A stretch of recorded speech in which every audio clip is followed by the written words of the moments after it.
नमस्कार शेतकरी बांधवांनो, आपला शेतकरी या यूट्यूब चॅनलमध्ये तुमचं सहर्ष स्वागत आहे। आज दिनांक 24/9/2025 सोलापूर कांदा बाजार भाव पाहूया। तर शेतकरी बांधवांनो, आज सोलापूर कांदा मार्केटमध्ये आवक ही खूपच कमी आलेली दिसून येत आहे। 25 गाडी आवक आलेली होती आज सोलापूर कांदा मार्केटमध्ये। चला तर मग सोलापूर कांदा मार्केट पाहूया।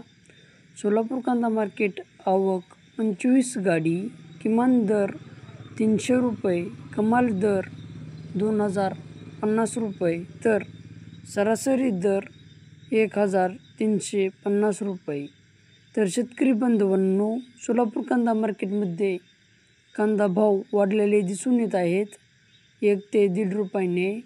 तर शेतकरी बांधवांनो, तुमचेही शेतकरी बांधवापर्यंत किंवा तुमचेही शेतकरी मित्रापर्यंत व्हिडिओ शेअर करा आणि आपला शेतकरी या यूट्यूब चॅनलला सपोर्ट करा, लाईक करा, शेअर करा, सबस्क्राईब करा। धन्यवाद।